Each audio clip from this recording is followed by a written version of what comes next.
Friends, आप सभी का स्वागत है नीतू वॉइस पर। अष्टवक्र जनक ने एक धर्म सभा बुलाई थी। उसमें बड़े बड़े पंडित आए।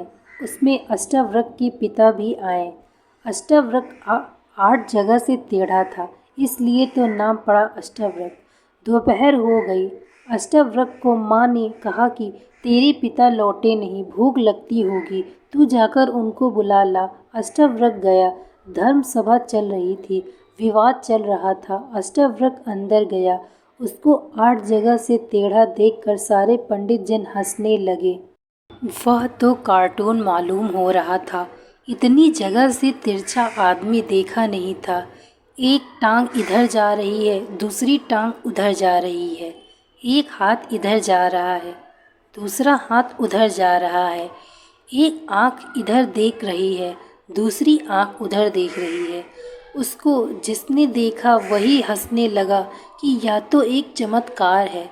सबको हंसते देखकर यहाँ तक कि जनक को भी हंसी आ गई, मगर एकदम से धक्का लगा, क्योंकि अष्टवक्र बीच दरबार में खड़ा होकर इतने ज़ोर से खिलखिलाया कि जितने लोग हंस रहे थे सब एक सकते में आ गए और चुप हो गए। जनक ने पूछा कि मेरे भाई, और सब क्यों हंस रहे थे? वह तो मुझे मालूम है, क्योंकि मैं खुद भी हंसा था, मगर तुम क्यों हंसे? उसने कहा, मैं इसलिए हंसा कि ये चमार बैठकर यहाँ क्या कर रहे हैं। अष्टवक्र ने चमार की ठीक परिभाषा की, क्योंकि इनको चमड़ी ही दिखाई पड़ती है।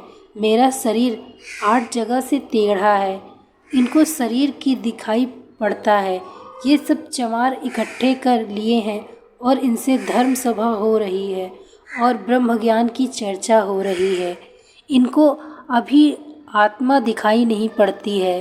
कोई यहाँ जिसको मेरी आत्मा दिखाई पड़ती हो, क्योंकि आत्मा तो एक भी जगह से टेढ़ी नहीं है, वहाँ एक भी नहीं है, कहते हैं। जनक ने उठकर अष्टवक्र के पैर छुए और कहा कि आप मुझे उपदेश दें। इस तरह अष्टवक्र गीता का जन्म हुआ और अष्टवक्र गीता भारत के ग्रंथों में अद्वितीय है।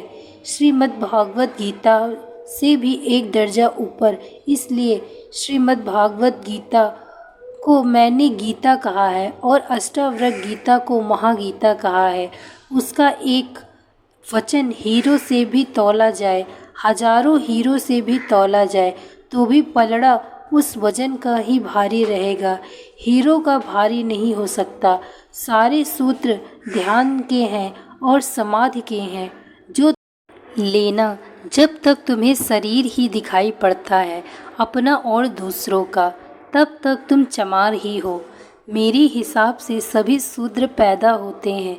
कभी कभी कोई ब्राह्मण हो पाता है, कोई बुद्ध, कोई कृष्ण, कोई महावीर, कोई रैदास, कोई फरीद, कोई नानक।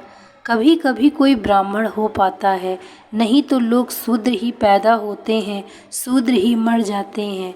तो यह सूत्र तुम्हारे संबंध में भी है, तुम्हारे ही संबंध में है। मन ही पूजा, मन ही धूप। Thank you so much watching this video. Like, share and subscribe.